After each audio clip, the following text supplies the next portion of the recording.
So, hey everyone, and welcome to the GoodFi panel discussion. My name is Jocelyn, and I'm the APAC growth lead from MakerDAO. And it is a great pleasure to participate in the panel with our guests from different distinguished DeFi projects in the space. So I've been in the space for a while now, and I've witnessed how DeFi space actually unfolds. So the DeFi movement actually was born out of a mission, right? To bank the unbanked, and then at least, or at least, the hard to bank ones. But in the past few years, we have seen, a few diverse community ranging from professional speculators and hardcore traders or yield farmers, or they call it degen, So having said that, other than the price action, there's been some incredible innovation happening in DeFi, new products, token models, governance structures that have been pushed out, at a breakneck speed, and this is likely to continue into the next wave of DeFi protocols or DeFi space. So, but the thing is, given the quality and originality of many of these projects, we are all wondering where DeFi is going to be heading next. So today there's over about 108 billion in total value locked in DeFi protocols on just Ethereum network alone. But the thing is, let's not forget about other networks that imploded in terms of TVL for the past half a year. For example, Polygon, Binance Smart Chain, and Solana. And growing 160 times in a year. I'm sure our audience wants to know where does DeFi go from here and how we can actually bring 100 million users to DeFi by 2025. So and before we start the panel discussion, I would like to invite our panelists to give a short introduction about themselves and the projects that they're working for. So we have Piers from Radix, and then we have Amanda from SushiSwap, and then we have SJ from Terraform Labs, and we have Mark from Bancor. So we'll start with Piers. Sure. So hi, everyone. My name is Piers Ridiard. I'm the CEO of Radix. Radix is a layer one protocol built specifically to serve DeFi. We like to say it's DeFi done right. And we focus on three key areas. The first is 10xing DeFi developer productivity. The second is 100xing security of DeFi. And the last is 1000xing scalability, specifically of what makes DeFi special, which is this concept of composability. So being able to call lots of things all in the same call. We were founded the project started about 8 years ago as a research project into scalability. And as it's emerged what public ledgers are really for and what the power we can unlock with decentralized finance is, we've more and more specialized our technology towards servicing decentralized finance and ultimately reinventing finance. All right, Amanda. Yeah, hi everyone. My name is Amanda from Sushi.com. Sushi is mainly a decentralized exchange, and now growing into just so much more than that. It's actually our birthday this week. It's actually our birthday today. Yeah. Happy birthday, Sushi. So yeah, we've come a long way in the past year from just being known as a fork of Uniswap. We have moved away, and now Sushi.com offers a suite of products, including Kashi, which is our lending and margin trading platform. We have Bento Box, which is our super powerful token vault that allows for dual token usage. We have Miso, our IDO platform, and coming out shortly, we have our highly anticipated launch of Shoyu, which is our NFT artist space. So yeah, it's really fun to be a part of so many different products. And we have SJ from Terraform or Terra. Hey everybody, my name is SJ. I'm the Director of Special Projects at Terraform Labs. As many of you may be familiar, Terra is a layer on blockchain as well as a suite of stable coins. So, our mission is to create the Terra economy and create new internet monies that can power decentralized finance. We launched in 2018 and have one of the higher TVLs in the layer one market. So we've been excited about what we've built so far. And I think, the future for Terra is really this push for the community to build on the Terra chain and using our stable coins. So excited to partner with GoodFi and talk to our community today.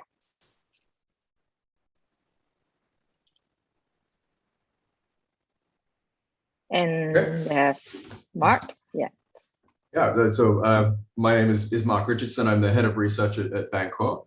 Bancor was sort of one of the first projects up to the DeFi plate.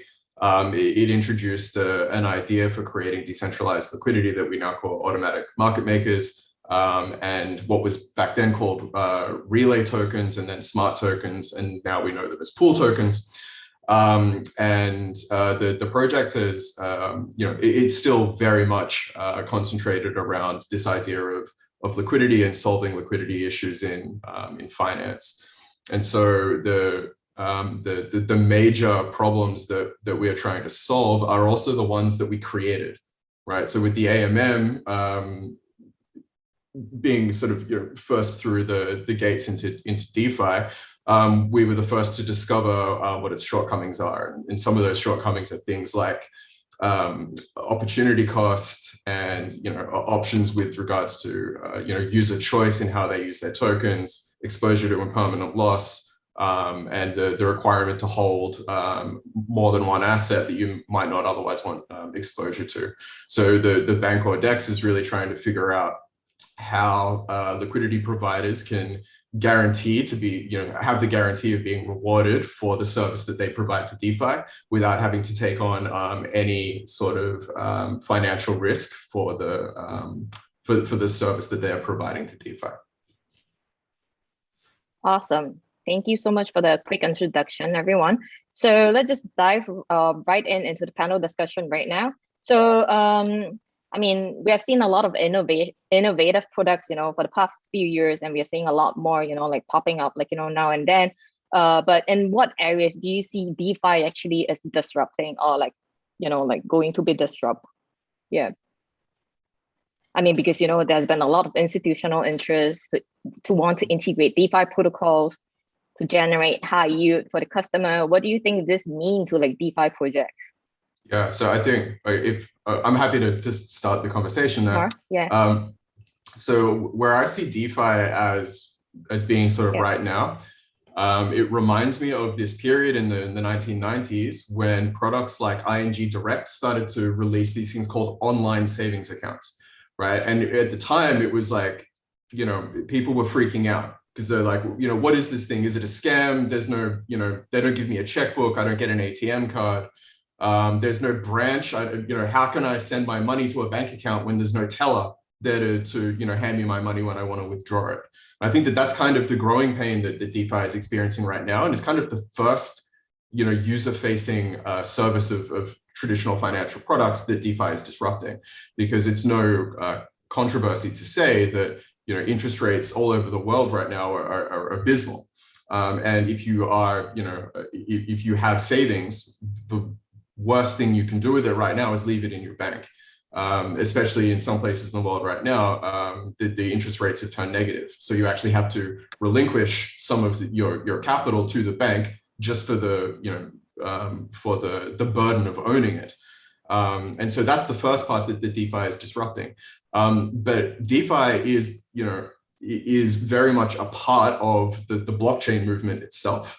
And I would say that blockchains overall have a focus on removing incumbency, right, from all of the different places where you might find it. And finance is riddled with it, right? So every time that we find a broker that's taking a 40% haircut from people that are trying to enter or exit from a particular position, that's something that DeFi can disrupt. Anytime that you've got someone who is paid, $2.5 million a year just to prepare reports for financial earnings or something that you can just audit from a blockchain directly, that's something that DeFi can disrupt. So I think that we're really starting to see that, wherever there is a useless middle person that is taxing value from the economy, that's something that DeFi is coming after, and it's already coming after it. So I think that it's not, what will DeFi disrupt? These are things that DeFi is already disrupting. Yeah. It's really interesting. Like the other element to that is that it's causing this incredible competition, right? And like everyone abstractly knows that more competition should lead to better consumer results. but like people don't realize quite how uncompetitive the finance space is because of regulation, because of how difficult it is to build a financial institution. And what DeFi is representing is all of these teams coming in and being able to start essentially a financial product, financial institution as like two guys in a dorm room, and that like lots of them will fail, but some of them succeed and they create this incredible value. But that explosion of value comes from this ability to lower the barrier to entry and anyone to come in and try and build something, but then having it all on the same infrastructure, or same like fundamental substrate, so that capital can move seamlessly between them. That ability to like Bancor to be there where Uniswap is, to also be there where Aave is, to also be there where SushiSwap is, means that like if you know, like Bancor V2 like comes up with this next incredible model, suddenly capitals are able to move instantly to it. So the best ideas are constantly winning capital, and that seamlessness and that competition is meaning that like the pace of innovation is incredible as a result of that competition. I think DeFi is instrumental in creating that as well. Yeah, so I mean, as the two of you actually point out that, you know, like financial institutions, I think it's like, you know, integrating like DeFi protocols, but do you think they are actually ready for like, you know, like plugging into DeFi, you know, especially while, while we're talking to banks, you know, they are very much handcuffed by regulators. And how do you see them actually plugging into DeFi then? Yeah, I mean, it really, yeah, it's going to be for a little while. This is going to be a project specific question. So that there are some protocols that are a lot more regulatory compliant than others. You know, the Bancor has the advantage of, you know, being, you know, one of the older projects. It was established with a Swiss nonprofit that is very, very close to the Swiss regulator, who also makes sure that we, you know, remain compliant in the United States. We've also established a large amount of legal precedent for whether or not BNT is considered a security. And for many projects, that's going to benefit them as well, because if their tokens have the same properties that BNT has, then they can, you know, can lean on that legal precedent set in the United States, and that should help, you know, integrations with banks and things like that. So you've already seen some of the consequences for these legal decisions, where, you know, Swiss banks now accept BNT as, you know, alongside the euro in their customers' bank accounts. So if you are an account holder in many Swiss banks right now, you can actually just buy and trade BNT from your online banking service. There's also a very large collection of private Swiss banks that are plugging directly into DeFi protocols, Bancor included, SushiSwap included, that are, you know, being forced into DeFi in order to try and find better yields for their clients. And so it's not surprising that that I think that, yes, absolutely, banks and financial institutions are ready for this. I think that the question should actually be flipped a little bit. I don't think that all protocols are ready for regulated financial institutions to become involved with them. And certainly Bancor has a long way to go, right? I don't think that we're ready for mainstream yet. I would say that the protocols that have done the best work preparing for this are things like Aave with their, you know, ring-fenced Aave Pro protocol, and I've seen a couple of other protocols do this. But you know, no one should be surprised that this is on the cards for, you know, for almost every all of the big DeFi protocols are going to have something like this, some sort of highly regulatory compliant version of itself, specifically tailored to suit the needs of financial institutions, because the demand is there, right? We talk to them every week. They're waiting for us to, you know, to build out a new suite of resources specifically for them, and also to make sure that the instruments that they're used to using are compatible with the protocols that we have. Because, you know, it might not be surprising that a lot of these financial institutions don't really want to trade things like, you know, wrapped Bitcoin or Ethereum. They've got their own things. They want to do, you know, overnight interbank lending on blockchains. They don't want to, you know, necessarily just buy and sell cryptocurrencies. So DeFi is absolutely going to have to work hard, I think, to make sure that all of the things that financial institutions already do, they can do with us. And they are ready for it. I'm not so sure that we are ready for them. Yeah, I mean, I think, a good point. Yeah.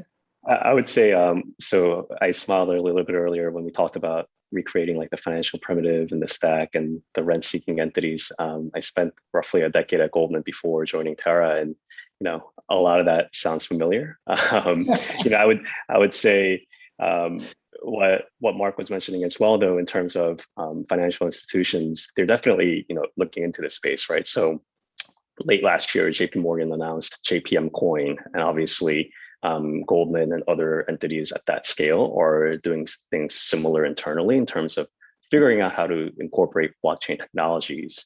So to the point of, whether it be reverse repo transactions overnight or other ways in which you can leverage some of the pure like technical benefits of blockchain. That said, I think, DeFi is a different beast because it really creates a totally different like risk reward profile that's just not available in traditional finance. And a lot of that is just being powered by sovereign monetary policy of separate, layer one chains, let's say, that traditional monetary policy can't really compete with at the moment. So I think it'll be interesting to see what approach institutions take. For instance, as we mentioned earlier, some of the larger institutions may be most interested in incorporating just the distributed ledger and blockchain technology, whereas different divisions of the same institution, let's say private wealth management or wealth institutional management, may actually want to invest, right, and buy BNT or other crypto coins. So I think it'll be interesting to see which areas the demand comes from. But in the long run, we're already seeing, again, like Mark alluded to earlier, some projects trying to find the fine balance. So I think we've seen projects trying to connect liquidity and DeFi into financing real world assets. And we're seeing other projects that are, creating creative tools to connect to traditional finance. So we'll see where this leads, but I would think that DeFi is here to stay, and TradFi will continue to adopt. All right, sounds good. Anything to add, Amanda? Yeah, I was just gonna say, in terms of how I think DeFi is gonna really like make an impact, and I think it's gonna happen a lot with like an emergence of DAOs and DAOs that we wouldn't have necessarily thought would take off like in this way, such as with the increased popularity of social tokens. So with like Miso and like our upcoming NFT platform Shoyu, like one of the big pushes is to get these artists to create a new revenue stream via fundraising for a social token and revenue sharing with their fans. And this is not like, I guess, only available to like NFT artists. It could be exactly what I said, influencers. And yeah, it's just going to like really shake up the industry in that way.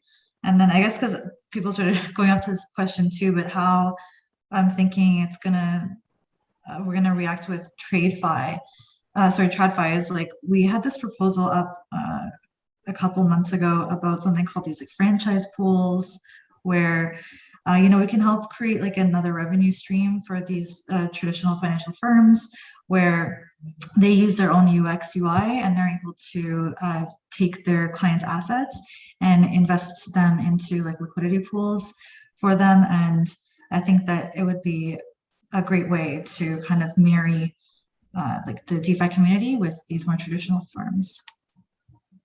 Okay.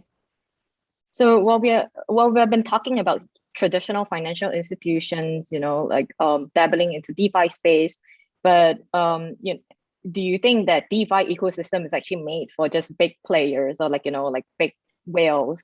And obviously because of of the high gas fees on Ethereum network, there have been quite a bit of conversations around protocols. DeFi protocols are really made for like big players. So how do you think we can actually or what can we do to actually include like small players as well? Like Piers, would you like to take this question? I think it's a real problem for the space. Like the way in which we are being exclusionary to small people coming in and playing around with it. And it's not even just small amounts of capital. Like some people have a lot of savings that they could put into DeFi, but that first being like, oh, it cost me $100 in fees to do something. That's not acceptable. I think that, one of the reasons that we built Radix was to solve this problem, but there's lots of great people in the space who are trying to do good things to reduce the cost of using this technology. But that's only the first step. Like I always talk about, and Mark mentioned this idea of like the 1990s internet. It's a really good analogy.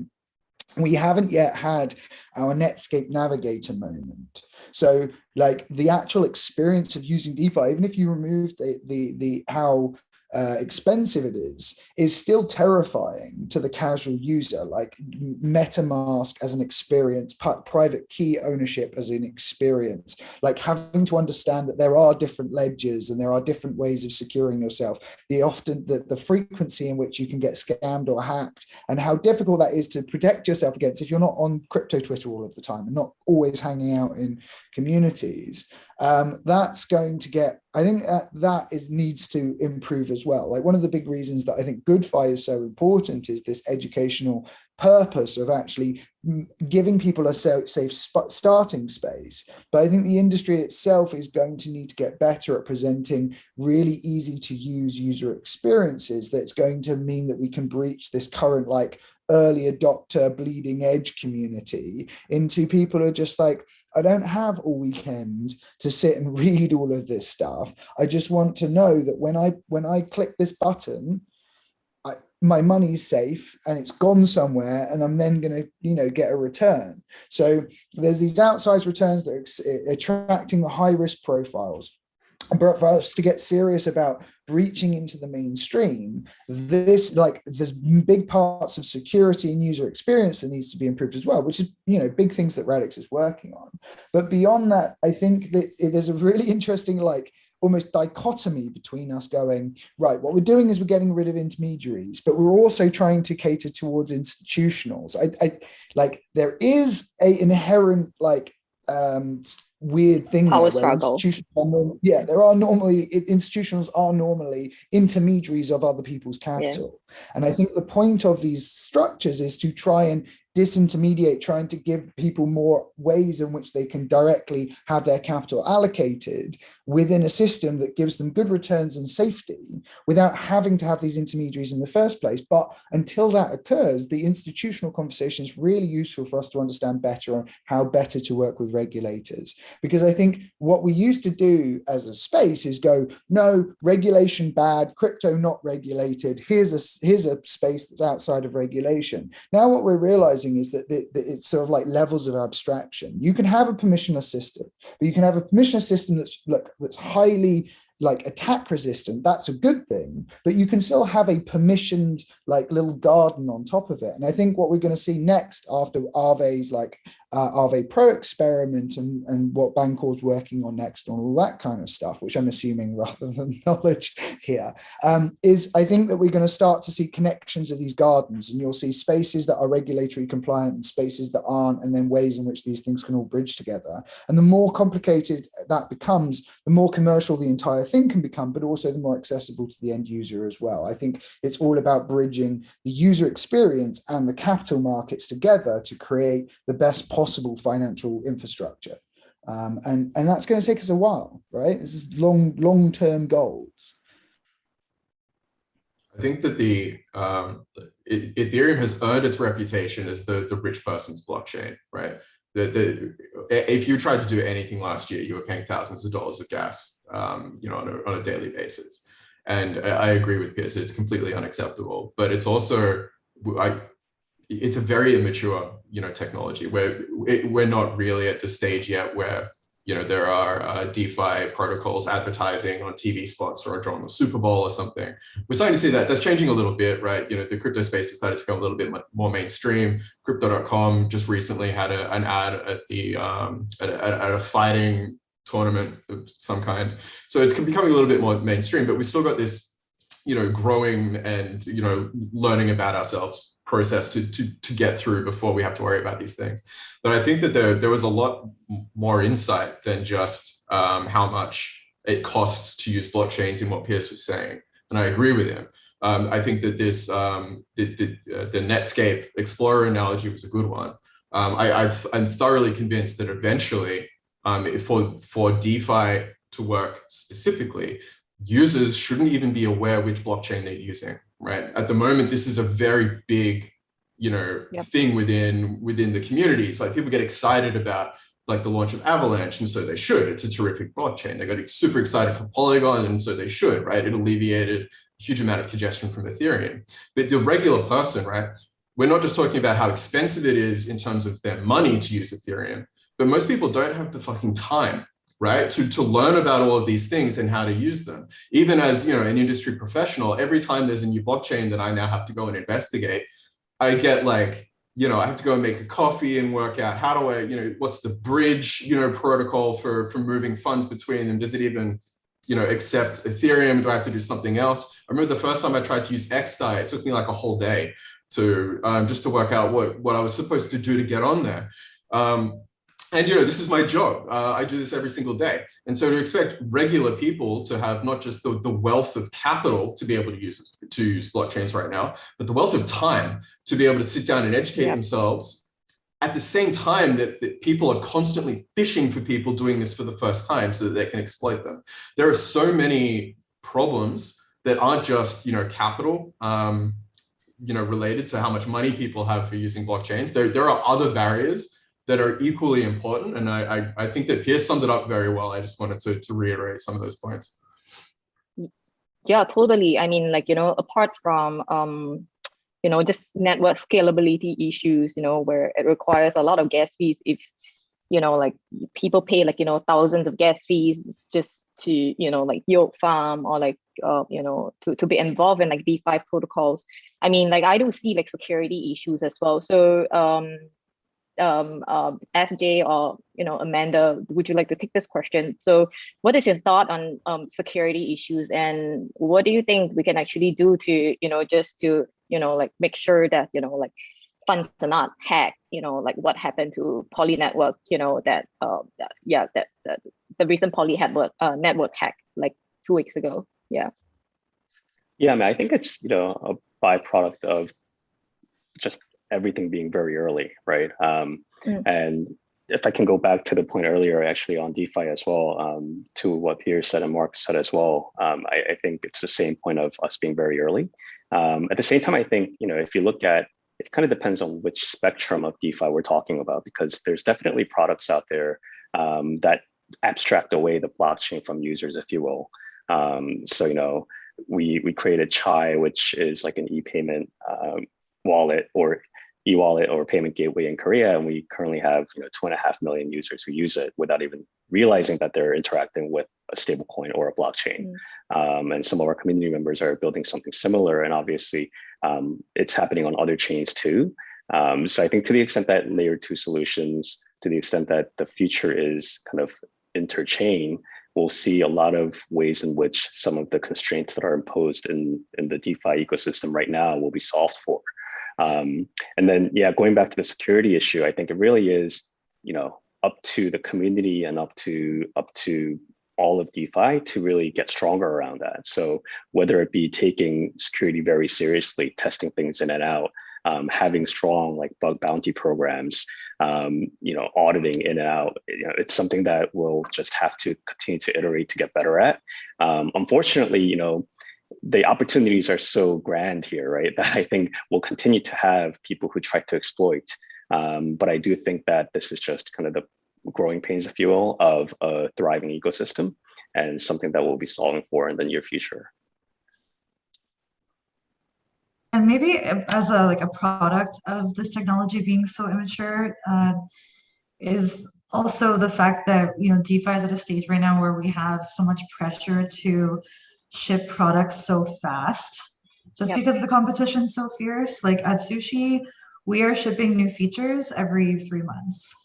like as I mentioned at the beginning of this conversation, we have like 4 different products that we've come up in in a year. So it's just insane how fast. And I was asking one of our like core developers about, like in a traditional business, how long would just a feature like this take? I can't remember which one, maybe like a limit order style feature. How long would that take? He goes, maybe about 2 years in, traditional business, because not only are they, jumping through internal hoops of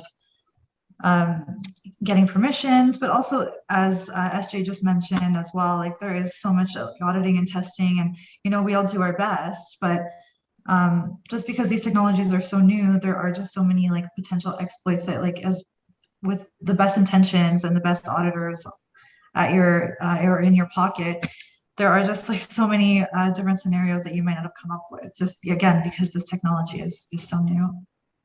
I think going forward, lots of testing, as SG said.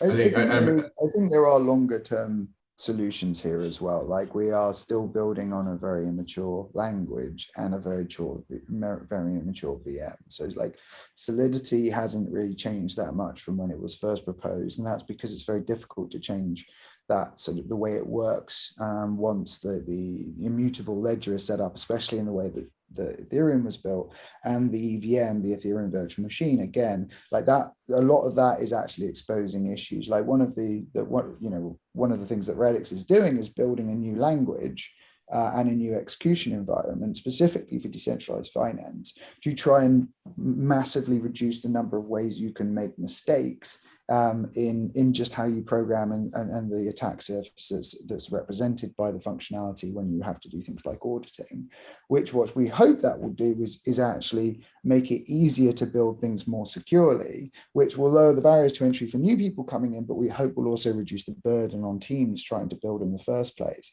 Because I think there is like lots of layers to the stack. There's the throughput that needs to be improved. But then there's the way that we build that needs to be improved, and then there's the user experience that needs to be improved. And a lot of people talk about the user experience and the scalability, but that middle bit is actually causing huge amounts of problems for people. Like, I don't know what your audit bill is for Sushi, but I'm assuming it's not negligible, and the same for Bancor. And I think that's a burden in the DeFi space that's happening a lot as well, and is in stopping more innovation from happening. Plus, I agree, this insane speed that people are expecting things to be delivered at also causes more issues and causes more mistakes, and that we need to find some way in which we can come together as communities and understand that good things take time. And that's often a difficult narrative to push, which I think is just part of the whole crypto mentality. But sometimes when you look at it from a long way, that's sort of why crypto has moved really fast, but really slow at the same time. Some things just like are the same they were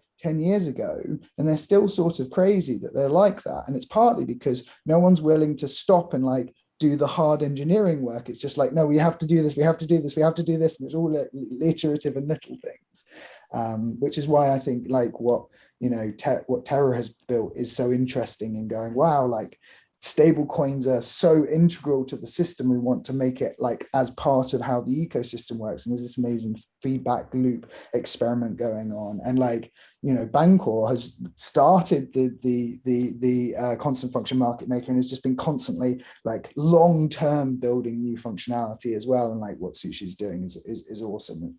But it's all like different speeds of innovation that have to happen all together for us to be able to mature this industry, both in terms of what could work, but also what needs to be changed at like an engineering level for this to be mature enough for the world to trust their finances on top of these lenders.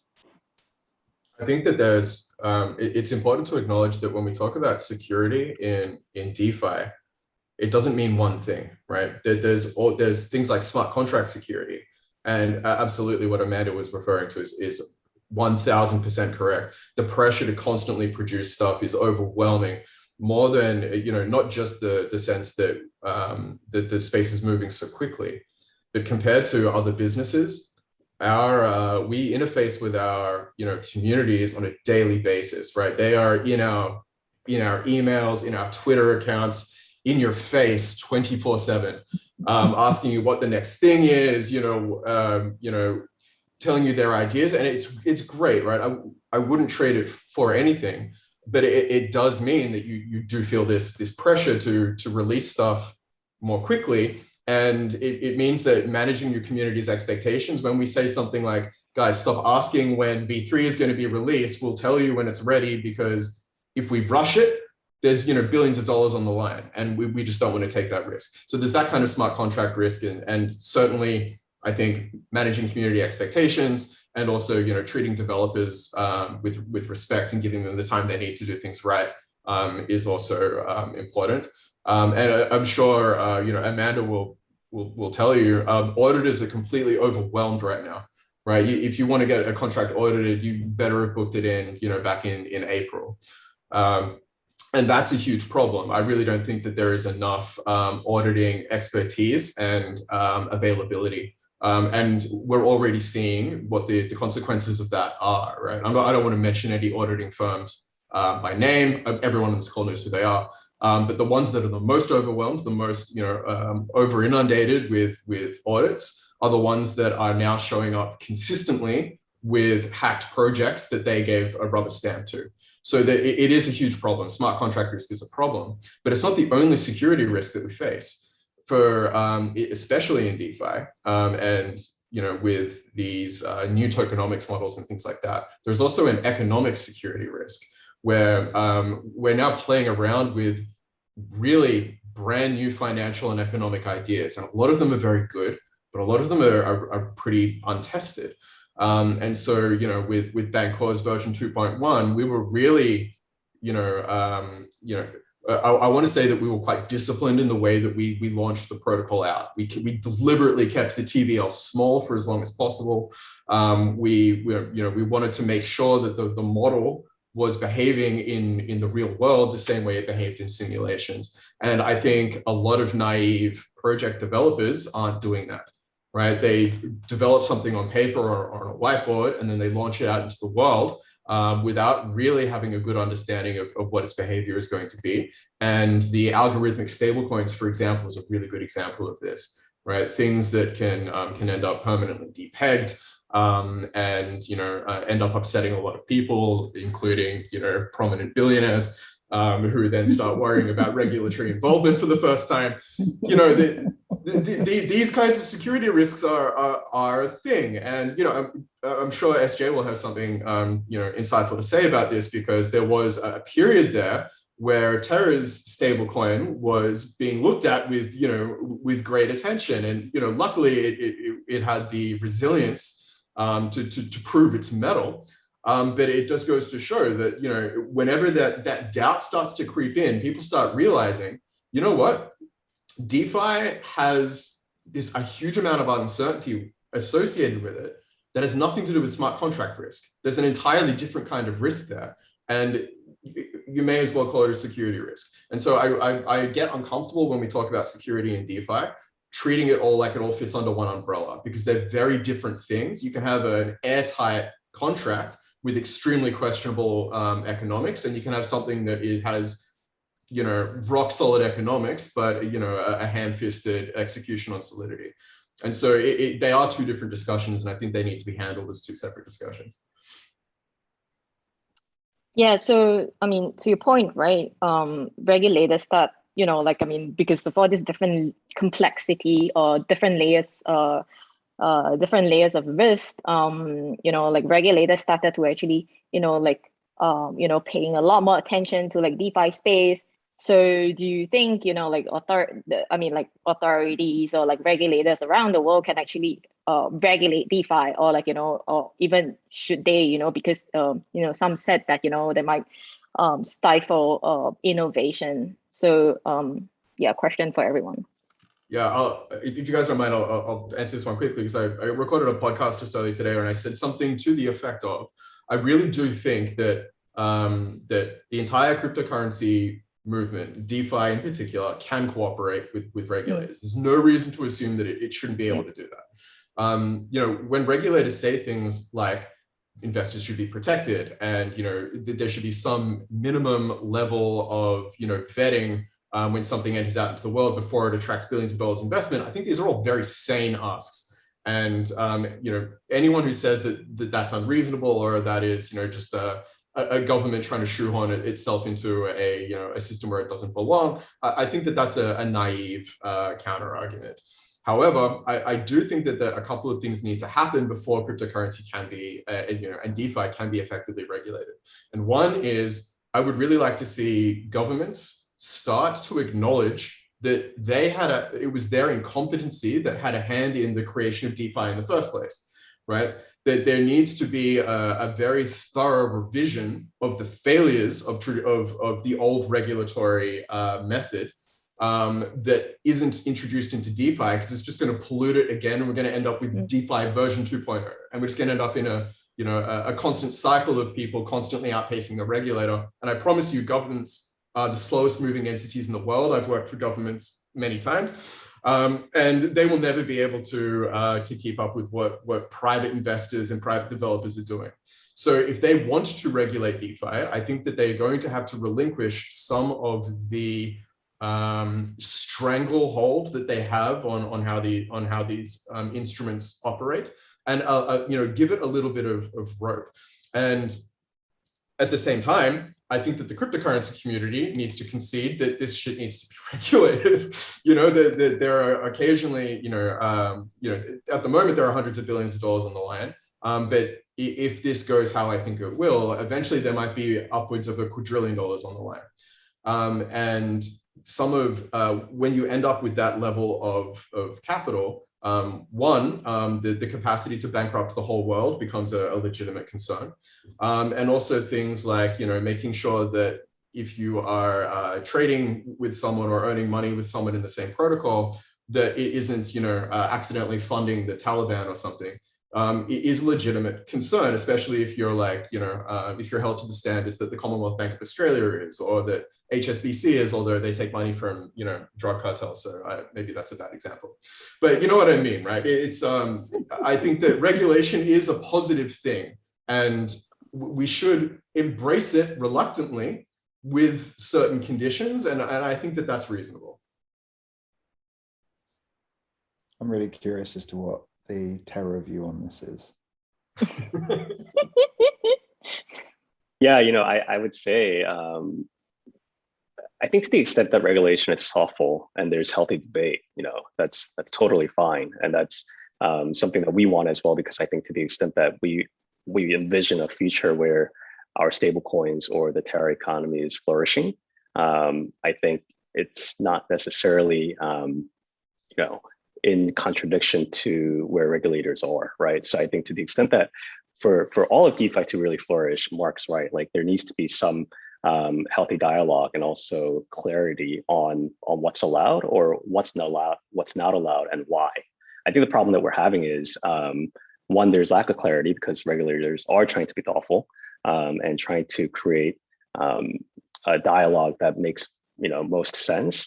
But also, to Mark's point, I think a lot of ways in which regulators have tried to protect households have also kind of kept a lot of opportunities from them. And I think DeFi is unlocking a lot of that potential. So there's naturally some collision there. And I think, the progress that we make over the next year or two, especially with the new administration and regulatory bodies, will be helpful to see the forward trajectory of DeFi.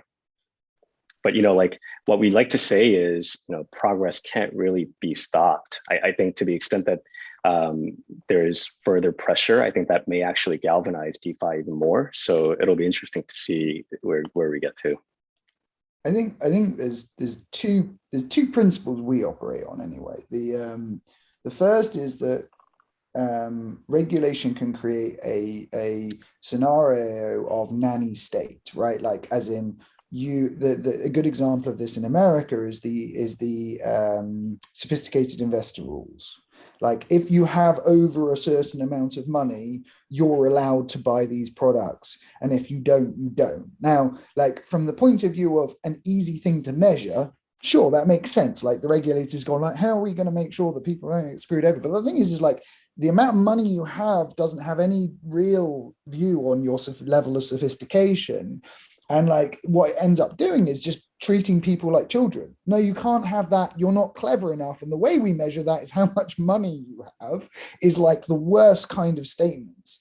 But then there's like the jurisprudence or the concepts of justice that the regulators are trying to enforce, which is like, don't screw people over, give everyone fair and full information, like make sure that material stuff is disclosed in a proper way, don't act like an insider and trade on things that you can make profit on and other people can't ahead of the market. Like basically don't be a dick, right? And I think that crypto can learn a lot from the concepts of just don't be a dick and be a good person in how you're like, think of yourself as the same level stakeholder as everyone else and try and operate like that when it comes to opportunities to make profit, opportunities to make money, and like try and avoid this tendency that we do where like the crypto universe was like, we don't like insiders and we don't like the people who get to profit from like insider information, and then like does everything that like regulation came into in the like 1970s and 1980s. Like that's the reason that we have this like really hardcore regulation.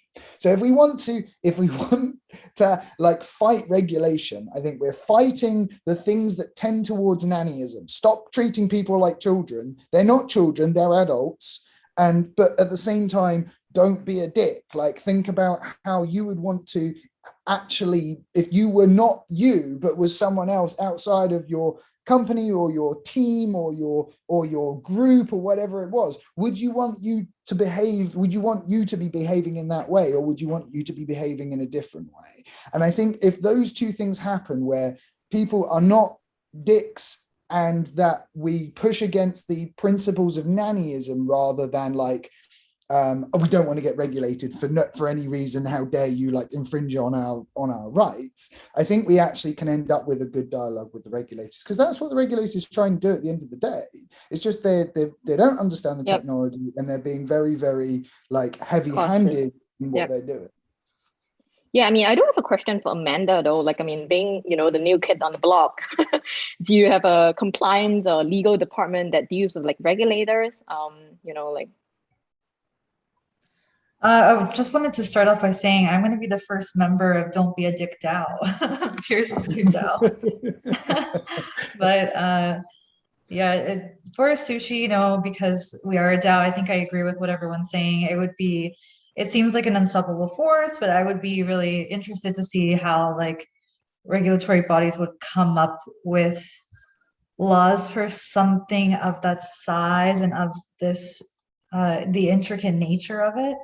And just being, I guess we don't have anyone per se, like a legal team, but, we have so many contributors. I'm sure we've got lots of people with their own hot takes and who are like, intimately familiar with the law. But in my personal experience with Sushi, I haven't really heard much of regulation. But excited to see what the future holds. Like, I'm sure everyone's open to it, and I'm sure it'll be like a really interesting dialogue, because that seems very, very complicated. And if things go as slow as Mark said, I wonder how long it would take to come up with laws for DAOs. Has Sushi ever like contemplated doing permission pools like Aave doing? Was that ever even a conversation in your community? To the best of my knowledge, no. Interesting. Okay. Okay. I want to drop an interesting anecdote here, and that's what Bancor version 1 started as, right? The very first AMM was 100% KYC AML compliant, because our legal advice was you're an exchange, right? And you're going to be held to the same laws that all exchanges are. So if you wanted to start a liquidity pool when Bancor first launched, you called us on the phone and we sent you the forms, right? And that needed to get signed and rubber stamped for you to actually get the liquidity pool set up. So it's kind of interesting to see, I consider this this recent period, right, of that kind of began with the awesome success of Uniswap and SushiSwap, is like we're kind of exploring, right, exactly how much rope regulators will let us have, and it's been great, right? I'm so glad that that we had an example to follow in, that we can be that courageous and try it out and see what happens. But I do think that it's going to be an oscillation, right? There are going to be times where we move between being super liberal like we are right now, and then it comes back into sort of more conservative, legally and regulatory conservative times, and then swings back the other way, just as everything does. And so it is nice to be in one of those kind of liberal upswings, but I do think that the conservative downswing is coming, and I don't mean that in any, I'm not saying that reflects the health of the market in any way. I'm just meaning that governments have been kind of hands off for a long time, and so we're kind of overdue to get some some meddling, and so they'll meddle for a little while, and then they'll be hands off again, and this will continue in cycles forever. Awesome. Thanks for the interesting insights on regulation. And so that brings me to, the core of the topic of the discussion for today. So in what way do you think we can help to actually, attract more users to DeFi, basically, achieving 100 million DeFi users by year 2025, which is like 4 years from now? Yep. Anyone? I think that it is, I always have this analogy when it comes to this, and it's that in the early days of the internet, getting people to get online was really difficult, right? Because what you had to do is you had to convince them to buy a computer, because most people, like in the early days, not a lot of people had a computer, especially not a desktop computer that they just used casually, unless you were a business, but like a family home computer. And then the next thing you need to do was convince them to connect to the internet, which in some cases meant giving up your phone line, but it definitely meant paying someone to come in and install the internet. Internet installation wasn't free. It'd be like you're really dating yourself here. Right. And then you had to convince them to use this new piece of software called a web browser, where none of the stuff that we're used to is like as intuitive. Like, I know that the burger icon means that that's where the option menu is, and I know that the X means I can close it, and I know that this bit here is where I can type and this bit here I can't. Like, all of that took education and promotion and basically every single person's got their own set of interests. The internet is a thing that you can do anything on, but like that statement is so hard to put your hands around, because you're like, well, I can't imagine what that means. What does anything mean? I mean, I don't have a frame of reference. And so, what we're trying to do with GoodFi, and what I think what everyone needs to do in the space, is help people take that first step. You don't have to put in $10,000. You can just put in a few dollars. Now, not on Ethereum, obviously. Go use Terra, go use Radix, go use something else that's a bit more scalable. But fundamentally, put your first dollar in, put your first couple of dollars in, and just learn the tools. Because this is one of the things that I do with my team all the time, is when we have new people come in, I'm like, here's $500. Go play with DeFi. Just like, because it's really hard to explain, but if you go and use Bancor, suddenly you're like, oh, I get it. I have this asset, I can put it in and I start making money. Look, I can see the money start. And like, there's this aha moment that comes from actually just experimenting. And that experimentation creates evangelism, and evangelism creates a movement. And that movement grows if there's truth to it. And that truth is becoming self-evident, the way in which the yields are improving, the way in which the user experience is improving, the way the choice is improving, the number of things you can now actually do. And so like the way that we get to 100 million users is by starting with 100,000 really like excited ones who don't just stay in an echo chamber and go, isn't DeFi great? Yeah, DeFi is great, we're so great, we should just stay here all the time. And like go and tell other people about it and bring them in. And that's already happening, but there does need to be help. There does need to be safe spaces. Like GoodFi.com has been created as the starting point of those safe spaces, but then like actually building more visibility of it amongst communities, amongst friends, and getting that education and getting people like willing to hold hands and help people out is probably the single most important thing now, because it isn't about total assets. We will eat the world eventually. It's about users understanding and being able to evangelize about this space that will create that long-term, quadrillion dollars onto DeFi in the long run. So that's why it's 100 million users, not like some dollar value, I think. I've got an observation that I'm really excited to share with Amanda, actually, because of the marketing implications that it has. But it's very similar to what Piers was just saying about in the beginnings of the internet, right? It was extremely difficult to get people to use a computer. And it's not necessarily that a computer was too expensive or that, they were expensive, but it's not because they were expensive that it was difficult to get them to use it. It's because technological literacy was very bad in the late 80s and early 90s. And so what you end up having is this kind of generational lag time where you need this kind of, the people that are born in that era of that technology being available, and they're the ones that in their teenage years kind of make it widespread. Yep. Right. So it was really Gen Y that was I think they get lumped into the millennials now, but it was Gen Y. It was really like, they were called the digital natives, right? They grew up with computers, they grew up with the internet. Yep. They knew what it means, they know how to use it. And it's as soon as they start getting jobs that all of a sudden it explodes, and the industry becomes a success. We often, I find in DeFi circles, certainly within the community, we say things like, how would you describe DeFi to your grandmother or your mother or something? And yeah. I'm like, that you're never going to win that battle. No one in history has ever won that battle. No new technology has ever been adopted by like the octogenarians of the period. What you're looking for is how do you make it available to the people that are being born at the time that technology becomes available, right? So I'm not seeing DeFi as being something that my mother is ever going to learn to use, right? She can barely use a DVD remote. If I try and get her to use a ledger or MetaMask, like, forget it. It's never going to happen. And so that's kind of where my feeling is at. But we're facing a different problem now, right? Because DeFi is not a technological literacy problem. We now have a financial literacy problem, right? It used to be that new technologies come out and all you have to do is read the instruction manual or grow up using it, and it's like, okay, I know how to do it.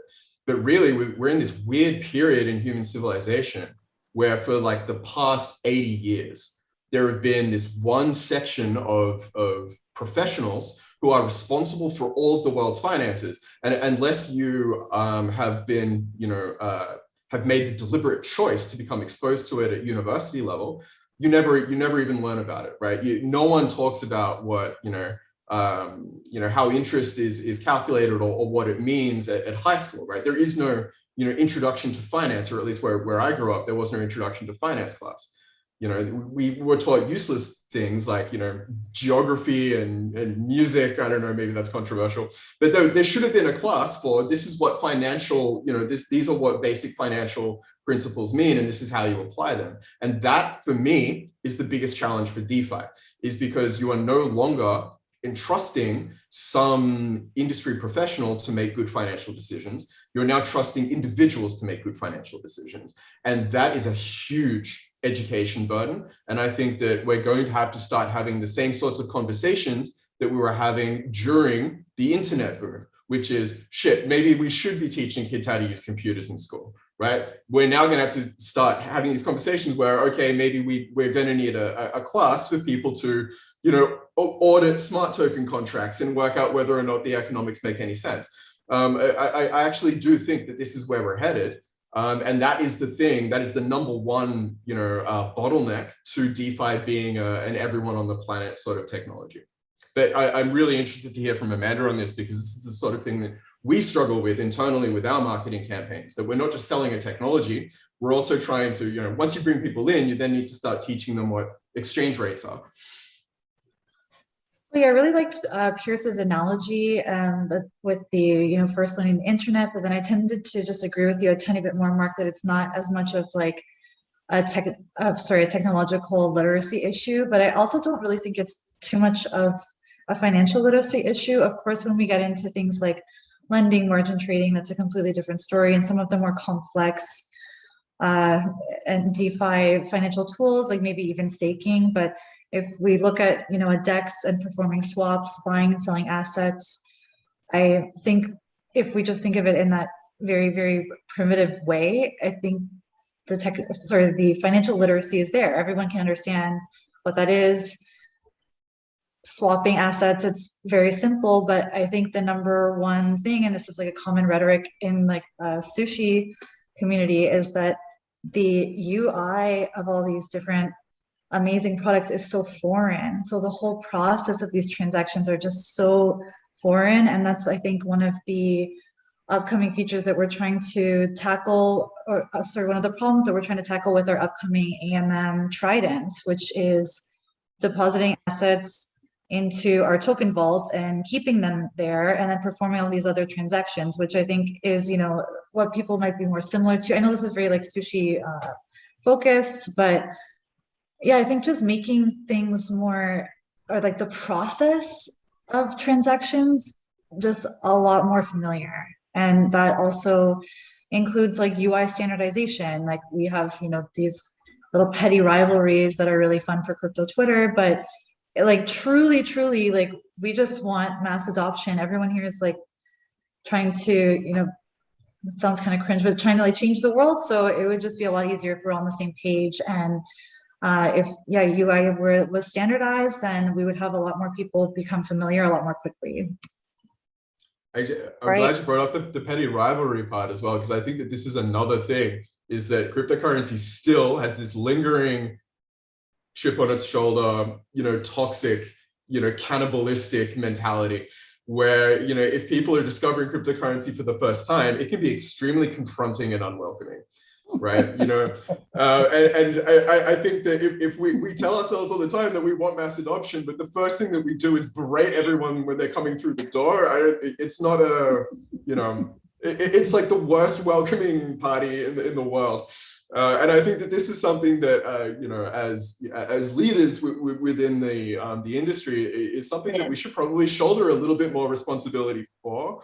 Certainly, you know, I've been guilty of this when a community member thinks it's fun to poke fun at a, you know, another protocol's expense. Certainly, there's, you know, a guilty schadenfreude sort of event when a competing, you know, protocol loses some TVL, or heavens forbid gets exploited, you know, that they want to poke fun at them on Twitter. And in the beginning, I was like, yeah, that's fun, that's funny, this is kind of how the industry operates. But now I'm thinking, guys, don't do that. You know, send sympathies, ask people if they're okay. You know, we really need to start treating each other not like this is a 4chan discussion forum, and really start treating people like this is a financial professional environment, because it is increasingly becoming one. And the longer we look like, you know, children throwing tantrums, the longer governments are going to be treating us that way. Yeah, that's very well said. Sorry, yeah, I just want to say, I think, you know, the next 100 million users will come. I think it's definitely going to happen. And I think the way in which it happens is to what everybody said: better UI, UX, better education, and just making sure that there's access, right? The whole point of DeFi is democratization and lowering the bars for access to everyone. And I think all of us in all of our respective teams are trying to do that and working for that goal. You know, what makes me personally like incredibly bullish is all this is happening at the same time as like the greatest wealth transfer in history, right? So in terms of there being a generational transition, if you will, that's definitely in play in tandem to a change in technology and what crypto allows. I do think that, you know, NFTs are here to stay, the metaverses are here to stay, and hopefully those can be kind of lower barriers to entry to getting people acclimated to what DeFi can do for them. And, you know, we're happy to be working on some of these projects internally too, but I do think that it's definitely bubbly, and it feels like there's a lot of speculation, but I do hope that there's a lot of culture that gets brought into the Web3 as well, and that brings in additional users as well that may not have been, you know, excited about yield aggregators or AMM indexes or stable coins, right? But to the extent that we can bring on the next millions of users through some of these other verticals, I think that's to our advantage too. Yeah, so I mean, totally agree with Piers and SJ about, you know, it's a collective effort, you know, for everyone within the ecosystem to build that, you know, friendly environment for new entrants. I mean, you know, it is already daunting enough to actually, just start to, like open up a wallet, and, not to mention, basically doing swapping of tokens and yield farming on different DeFi protocols that are out there. So, well, time is actually running out on us, but let me just ask one last question to each and every one of you. So what is the most interesting sector in DeFi space for you personally at this juncture? Anyone? So yeah, so I'm unusually well prepared to answer this. So one of the things that I've been researching while observing the KYC AML compliant regulatory landscape that is coming sometime in the next, however long it takes the governments to get their acts together, is, when it's a 100% kosher for anyone, any financial institution anywhere in the world to start doing stuff on DeFi, what kind of stuff are they likely to want to do, right? And I think I brought this up earlier in the conversation, because I'm not convinced that they're going to want to lend ETH on Aave. I'm not convinced that they're going to want to trade wrap Bitcoin for Chainlink. I think that it is going to be these huge, capital machines, things like alternative risk transfer vehicles and the ILS, and specifically things like what pension funds are doing, things like international overnight bank lending. I think that these are all the sorts of things that DeFi should be paying more attention to, and it is worlds away from anything that anyone's talking about right now. Everything that we're doing right now is to cater for the retail users that we've found, and of course that makes sense. But when we start talking about institutional money, I just think that there's going to be this kind of culture shock when they finally get here and say, how do I ensure California against earthquakes? Can you guys do that for me? These are the things that I think DeFi should really start waking up to right now, because by the time the institutions get here, it's already too late, right? We need to have these products ready to go, and it's going to take a huge amount of work. These are the kinds of things that you actually require government assistance for, right? We're going to need protocols that are partially subsidized by governments in order to offer these kinds of risk transfers. And so, yeah, in this sense, I actually think that a huge portion of TVL in the future will come from government treasuries in order to, insure themselves against certain risks. I also think it could be used for things like, international remittance or, automatic, payroll, things like that, especially for extremely large corporations like a defense force. I have a feeling that these are the sorts of things that DeFi really ought to be paying more attention to. And right now we're kind of got this, total tunnel vision, right? We're still focused on optimizing the products that we came out of the gates with in 2017. And I still think that that's the right thing to be doing right now. But I think as an industry, we need to start talking to each other more, start, relaxing maybe some of this competitive advantage paranoia, and start working on how we can start building out the infrastructure that banks, governments, pension funds, and insurance companies are expecting to be ready when they finally arrive. I agree with you. I think that a lot of that's going to take longer than we think. I like 100%. That's where the long-term value is. I have this model internally that I call the financial layer cake. And it's just like each level builds on the next, and each level has another layer of complexity. So the first layer of the financial layer cake were the intrinsic assets, things that you could just create that didn't have any reference to an external source. So like Ethereum, Bitcoin, and then like this explosion we had in 2017 of lots of ERC20s, some of those stayed around. Those are also intrinsic. They're mostly intrinsic to the system. So those are things that we've built financial products around, like Aave and SushiSwap and all that kind of stuff.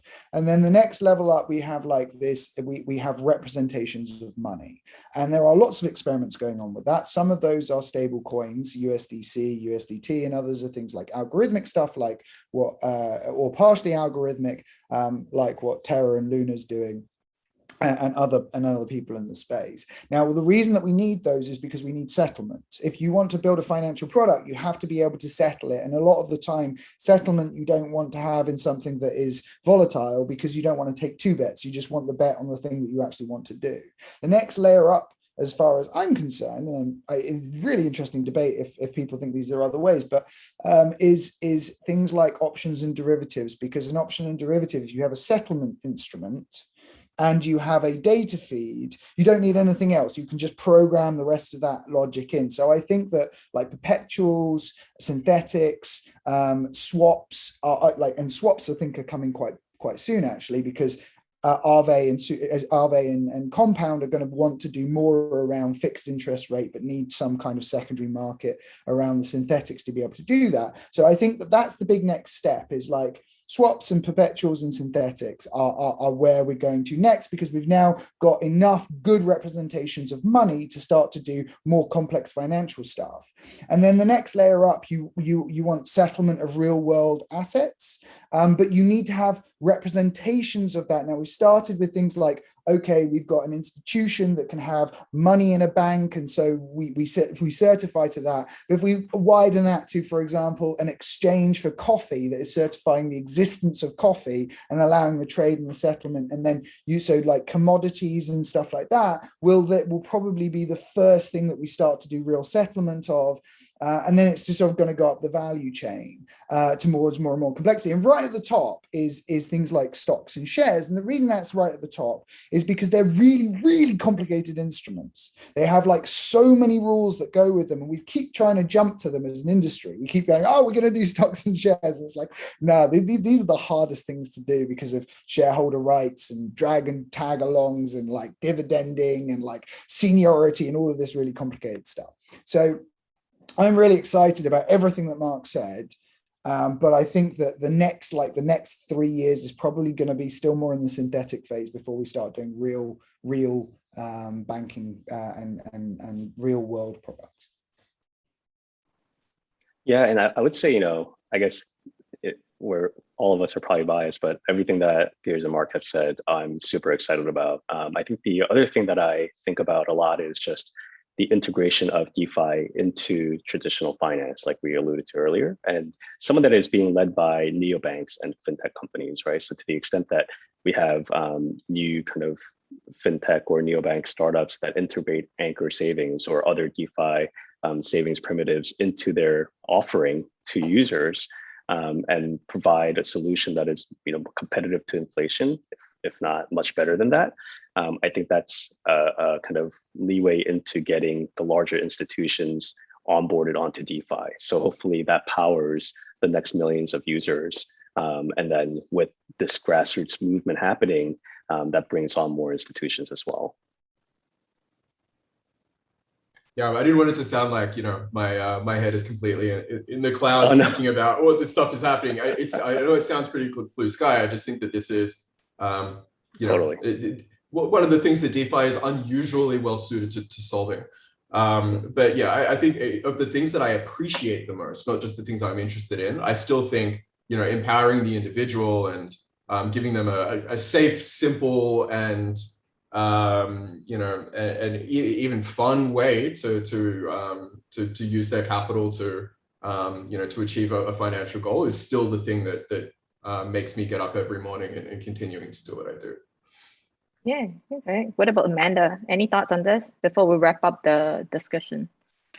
Yes, I think definitely March 2021 was the big boom of the JPEG, and I'm just excited for to see how NFTs and DeFi marry with our new upcoming platform Show You. And I'm really excited to see, as I mentioned before, the emergence of social tokens and just see more clever use cases of NFTs, and then social tokens really bouncing off those clever use cases, and then seeing how DeFi can really expand the average person's business and expand something like even a fan base and incentivize that fan base through the DeFi tools that we have. And I think we're going to actually expose such a wider and very, very novel group of people to this world through social tokens, through the influencer community.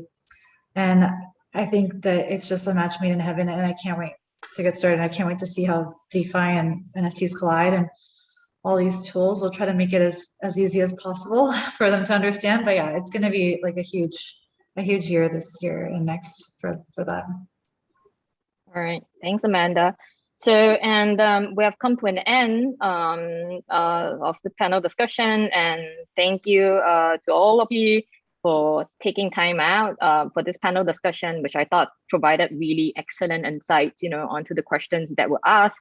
And any closing remarks before we close the panel discussion? Anyone? It was such a pleasure to speak with all of you. I really enjoyed bouncing ideas of everyone. I hope that you guys found this not just interesting to participate in, but as actively, but also passively as I did. I really enjoyed listening to all of you, and I can't wait for this podcast to be released, because I'm going to rewatch it and pay more attention to what everyone was saying, rather than just trying to think about what I wanted to contribute. I thank you so much, everyone, for all of your input. I really enjoyed it. Definitely, same here. I just thanks to GoodFi for inviting me and being such a great partner to Sushi and all these phenomenal protocols that we are in partnership with. And definitely big thanks also to Pierce. I think I'm really not trying to be funny, but Pierce, I think you can single-handedly get the 100 million users, because your cadence is just fantastic. So yeah, I think we're going to be successful on this cause. And thanks so much, guys. Thank you. Thank you, guys. Okay, thank you, everyone. And again, thanks Tamara and Rio from GoodFi for organizing this. Bye. See ya. See ya. In this video, we're focusing on single-sided liquidity pools and their role in DeFi. Liquidity pools were first introduced by Bancor, but were made popular by Uniswap and other automated market makers. A liquidity pool can be thought of like a bucket of tokens. How full the bucket is how much value is contained in the bucket. The bucket itself is a smart contract that controls what can go in and taken out of the bucket. These smart contracts are referred to in this video as platforms. There is no one owner of the content of the bucket. Instead, anyone can put some tokens into the bucket, and then they own a percentage of the bucket equal to the number of tokens they put in. So if I put 10 tokens into a bucket that already has 90 tokens, that bucket will now have 100 tokens, and I will own 10% of the bucket. There are several types of buckets, or liquidity pools as they are more commonly called in DeFi: single asset, two-sided, and multi-asset pools. We will only be covering single pools in this video. Single asset pools are used by platforms like Aave, Bancor, or Compound, and they only contain one type of token, such as ETH or USDC or DAI tokens. Users who add tokens to these pools are called liquidity providers, or LPs for short. Liquidity provision is at the core of decentralized finance and a great starting point for anyone looking to get into DeFi. These platforms then allow the pool tokens to be used by the market. In exchange for being able to use the liquidity being provided by these tokens, market participants will pay interests or fees for their use of this liquidity. The amount of interest or fees that are earned by liquidity providers really depends on the market demand for liquidity in that token. Some days, the market really needs USDC. Other days, it really needs something else.